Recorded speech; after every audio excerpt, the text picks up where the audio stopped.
And now, finally, some might say, we will move into the speaker portion of our program. Presenting today on innovation in our cancer care delivery and prevention and epidemiology trials is Executive Officer Dr. Katherine Crew. Kathy, welcome to the podium.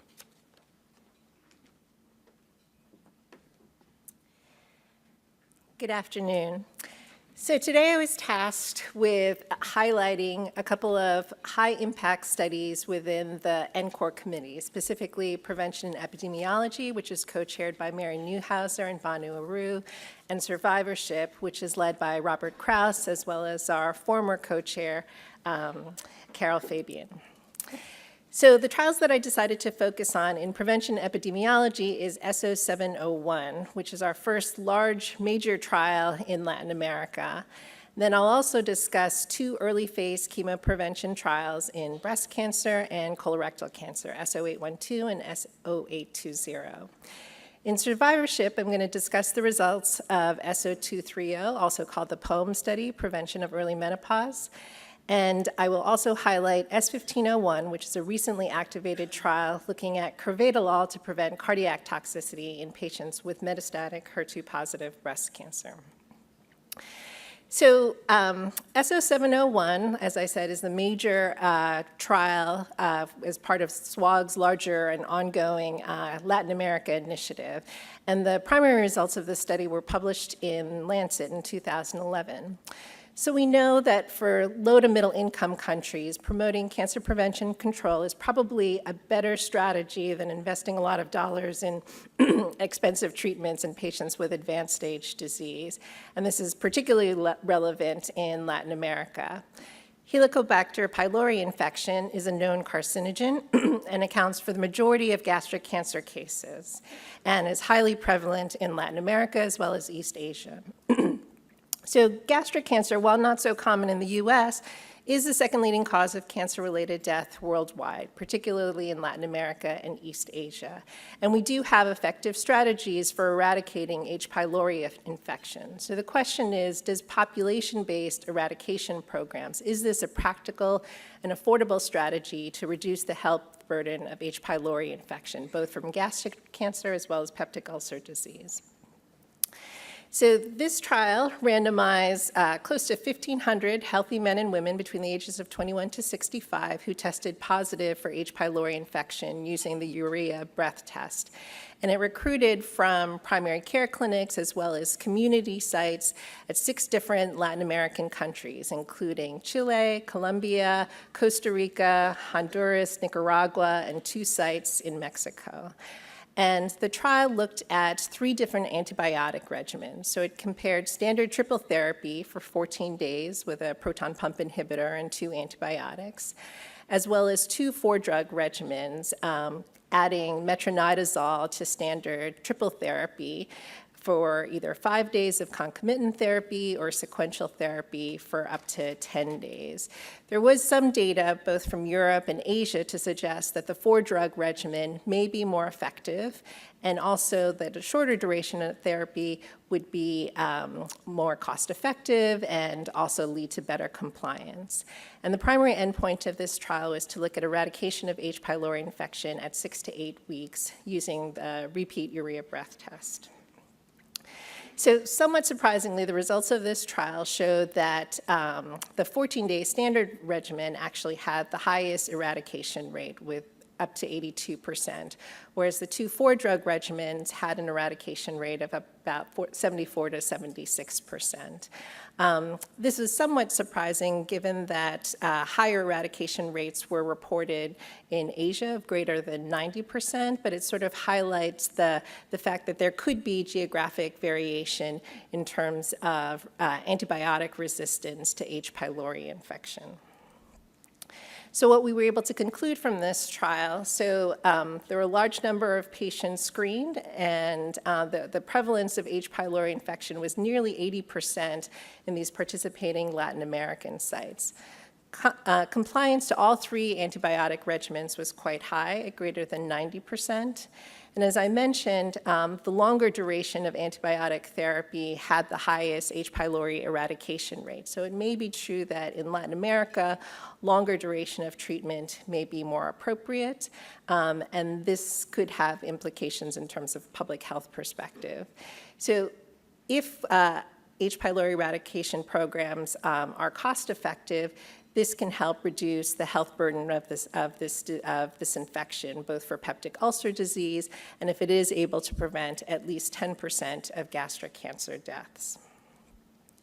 So with the ongoing SWOG Latin America initiative, the one-year follow-up data from the SO701 trial was published in JAMA in 2013, and this looked at recurrent H. pylori infection after eradication therapy. And what they found was that over 10% of patients who were able to achieve eradication of H. pylori infection had recurrent infection. And this also has major public health implications in terms of developing antibiotic drug resistance strains of H. pylori. As part of related work in Latin America, S1119 is a pilot study looking at water contamination and its role in gastric cancer and H. pylori infection in Lima, Peru. So maybe the best strategy to decrease the health burden of H. pylori is actually targeting the source of infection, and maybe cleaner water and better sanitation may be a better strategy than necessarily giving antibiotics to 80% of the population. And as was just mentioned, a recent SWOG Hope Impact awardee, Irene Tamimori, who's at MD Anderson, recently got funding for Project STOP, which stands for SWOG Tobacco Program for Oncology Practice. So this study is developing e-health learning and mobile health technology for cancer care providers to promote tobacco cessation in cancer survivors from South America. So again, this is a major public health initiative that SWOG is fully supporting. So the early phase chemo prevention trials highlight a new trend in cancer chemo prevention, which is exemplified by SO812 and SO820. So we know that conducting large-scale chemo prevention trials with cancer incidence as the primary outcome requires huge sample sizes, tens of thousands of patients, and several years of follow-up, and probably hundreds of millions of dollars to conduct. And SWOG has a strong track record of doing these large chemo prevention trials with PCPT and the SELECT trial for prostate cancer. But Given our funding climate now, I think it's important. There is a need for surrogate endpoints for cancer incidence so that we can do more efficient chemo prevention trials and test more promising agents. Also, by collecting tissue and circulating biomarkers, this has great translational potential, so we can better understand how the underlying mechanisms of how these chemopreventive agents work to halt or prevent carcinogenesis. So with breast cancer, we already have a couple of FDA-approved drugs which are shown to be effective in high-risk women. However, there are still several knowledge gaps. For example, we still need more safe and effective chemopreventive agents, apart from tamoxifen, for high-risk premenopausal women. Apart from bilateral mastectomies, we really don't have any effective drugs in the prevention setting for preventing estrogen receptor-negative breast cancer. And one of the main challenges in this field is really developing surrogate endpoint biomarkers which correlate with breast cancer risk as well as response to chemo prevention. So during the prevention committee, we had a keynote speaker that talked about mammographic density as a potential image-based biomarker for breast cancer. It's well validated to correlate with breast cancer risk, and we know that tamoxifen, a proven chemopreventive agent, is known to modify mammographic density. So the rationale for SO812 is based upon observational studies demonstrating that vitamin D deficiency was associated with lower breast cancer risk. But we don't know whether supplementing women with vitamin D can be a safe and effective way of preventing breast cancer. So this is a randomized, double-blind, placebo-controlled trial in premenopausal women who met one of these high-risk criteria for breast cancer. They had to have high mammographic density and low circulating vitamin D levels. And they were randomized to a 1-year intervention of vitamin D3 versus matching placebo, and both groups got a standard dose of vitamin D at 600 international units daily. And the primary endpoint for this study is looking at change in mammographic density. We also collected serum and tissue-based biomarkers, so about a quarter of the women agreed to an optional core breast biopsy, so we were able to demonstrate the feasibility of doing these types of biomarker-driven studies within SWOG. So this trial was activated in 2011, completed accrual within 3 years, and 2-year follow-up last year. And so over the past year, we've been focusing on data collection and data analysis and hope to have results ready to publish by early next year. So during the committee meetings, we were half joking about how we measured the lifespan of these trials based upon the age of our children. So when I first started working on this trial, my kids were toddlers in diapers, and my goal was to finish the trial and publish the results before they left for college. They're almost in high school, so I think we do have a chance of actually meeting that milestone. So for SOA20, at least for colorectal cancer, we already have a well-validated surrogate endpoint for colorectal cancer incidence, namely adenomatous polyps. And similar to combination chemotherapy in the therapeutic setting, there's a rationale for perhaps using low-dose combination chemoprevention regimens that may have synergistic effects that will increase efficacy and potentially reduce toxicity. And within SWOG, I think there is an important opportunity to target cancer survivors for secondary prevention studies, since these patients are also at risk for developing second primaries. So SOA20 is an open trial, also called PACES, Preventing Adenomas of Colon with L-Ornithine and Sulindac. The PI is Jason Zell, and this was based upon data in the primary prevention setting published by Frank Masons looking at this combination in a primary prevention polyp study. So originally this was a 4-arm 2x2 factorial design looking at each drug alone versus the combination. But there was a significant change in the trial design, so now we're looking at a 2-arm study of the combination of L-ornithine versus placebo. And the primary endpoint for this trial is 3-year rate of high-risk adenomas as well as second primary colorectal cancers. So Jason has been extremely diligent with pushing this study forward through the Prevention Committee, the GI Committee, as well as the other cooperative groups, and we're about a third of the way through enrollment in this study.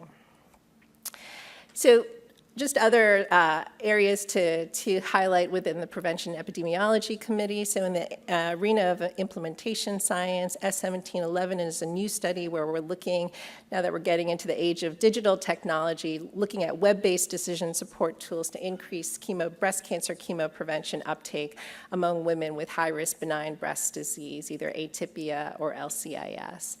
As I mentioned, secondary prevention is an important initiative within the Prevention Committee. So Banu Aru is proposing an ancillary study within the ongoing S1418 trial of adjuvant pembrolizumab in women with triple-negative breast cancer to assess changes in mammographic density with this immunotherapy.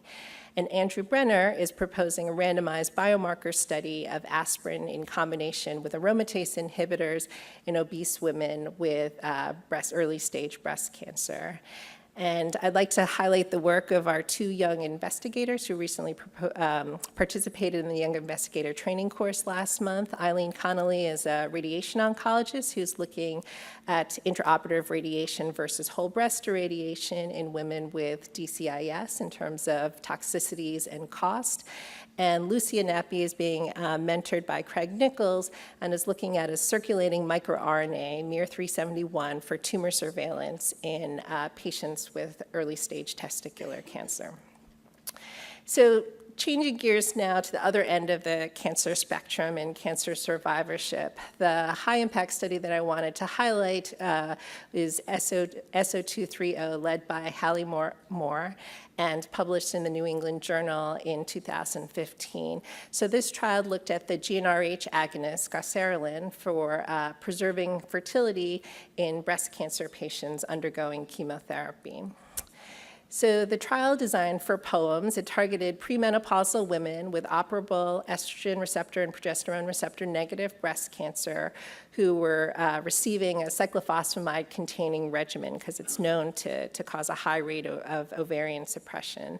So it enrolled over 250 women. This was also an international trial that involved sites of the International Breast Cancer Study Group. The intervention compared giving the GnRH agonist goserelin on a monthly basis together with chemotherapy versus chemotherapy alone. And the primary endpoint of this trial was to look at ovarian failure at 2 years as assessed by amenorrhea for at least 6 months or serum FSH within the postmenopausal range. So the results of this trial showed that ovarian failure rate was 8% for the goserelin group versus 22% for chemotherapy alone. And this translated into about a 70% reduction in ovarian failure. Now, other trials have shown similar results, but SO230 was one of the first studies to also look at long-term pregnancy outcomes. So what they found was about 20% of these women in the goserelin group were able to achieve a pregnancy, which was more than double what was seen in the group that received chemotherapy alone. And when they looked at pregnancy-related complications, there wasn't a significant difference between both groups. In terms of breast cancer clinical outcomes, somewhat surprisingly, what was seen was the women who received goserelin during chemotherapy actually had an improvement in disease-free and overall survival, which was somewhat unexpected in a group of patients with hormone receptor negative breast cancer. I think these results will have to be confirmed in larger studies, but it's at least reassuring to know that giving goserelin during chemotherapy doesn't have any detrimental effects in terms of breast cancer survival. So the conclusions for this trial is that co-administration of a GnRH agonist with chemotherapy is now a viable option for preserving fertility in female cancer patients, and it doesn't have any detrimental effects in terms of breast cancer clinical outcomes. And in fact, we saw an improvement in disease-free and overall survival. There is data emerging now that it is safe to give goserelin or GnRH agonists in women with estrogen receptor positive breast cancer as well. And so I think the next burning question in this field is now that we're doing a bit better job at preserving fertility in these young cancer survivors, for some of these women with ER positive breast cancer, when is it safe to then try to get pregnant after a breast cancer diagnosis, particularly if it means interrupting their long-term adjuvant hormonal therapy? So to address this question, there is an ongoing alliance trial called POSITIVE. It's a prospective cohort study, pregnancy outcome and safety of interrupting therapy for women with endocrine responsive breast cancer to see whether it's safe to stop hormonal therapy in order for women to try to get pregnant. So another high priority area within cancer survivorship is to look at cancer therapy-related cardiotoxicity. So as we're getting better with improved cancer treatments and prolonging survival of our cancer patients, then late effects and competing comorbidities become a more important survivorship concern. And we know that many cancer drugs are associated with adverse cardiovascular effects, such as anthracyclines, chest irradiation, and now a whole host of targeted therapies, including HER2-targeted therapy, tyrosine kinase inhibitors, anti-angiogenic agents, which cause hypertension, and even prolonged use of aromatase inhibitors can have adverse cardiovascular effects. In addition, many cancers have shared risk factors with cardiovascular disease, such as smoking and obesity. So our cancer patients may be predisposed to developing cardiac toxicity from their cancer treatments. So this is my shameless plug for S1501, which was recently activated just last month. And this trial represents a strong collaboration with medical oncologist Justin Floyd and a cardiologist, Monica Leahy, who's bringing important expertise to the survivorship committee as a cardio-oncologist. So this trial is targeting patients with metastatic HER2-positive breast cancer receiving HER2-targeted therapy, and over 600 patients are being randomized to the beta blocker carvedilol versus no treatment. And the primary endpoint is to assess cardiac toxicity by echocardiograms done every 3 months and reviewed centrally by Monica and her cardiology group at the University of Michigan. There's also an observational component to the study, so for patients who are already taking beta blockers or ACE inhibitors, we'll also be able to prospectively assess the effects of HER2-targeted therapy on cardiac toxicity. So I think this represents a really important field, a high-priority field in terms of looking at the cardiac effects of all of these new drugs that we're using in our patients. So finally, just highlighting a few important research areas within the Cancer Survivorship Committee. In the area of sexual and gender-based health, Don Deason is proposing a study of fulvancerin to improve sexual desire in women with cancer.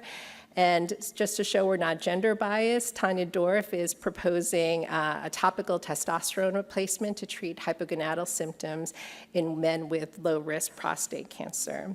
So energy balance and improving cardiovascular health has been a major focus of the Survivorship Committee. So Heather Greenlee completed S1008, which is a weight loss intervention trial in breast and colorectal cancer patients.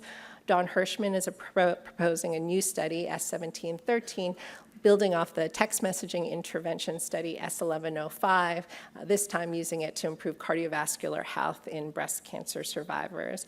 And then another recent young investigator training course participant, Karen Redding, is proposing to look at blood pressure monitoring in renal cell carcinoma patients receiving TKIs.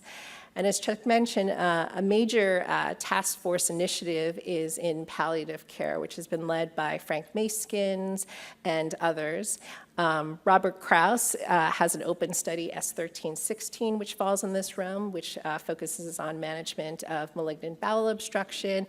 And a final shout out to Virginia Sun, who is also a young investigator trainee and Seed Grant Award recipient, who's been working on a proposal of palliative care planning intervention for patients with pancreatic cancer. So in summary, cancer prevention is an important strategy to decrease the global cancer burden, particularly in low to middle income countries. I think we could be leaders in terms of developing early phase chemo prevention trials with surrogate endpoints to facilitate drug development in cancer prevention.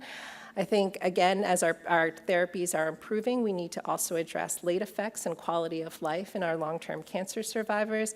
And I do think that there is ample multidisciplinary opportunities from the NCORP to the NCTN side to develop ancillary studies within the SWOG therapeutic trials to answer other research questions which are relevant to cancer prevention and survivorship. So I'd like to conclude with this picture that we took during dinner in Seattle at the Young Investigator Training course last month. You may recognize some new and somewhat old faces, but I think with good food and a sufficient amount of alcohol, this is where all the good ideas and major collaborations arise. So I thank you for your attention, and gracias to our Latin American partners.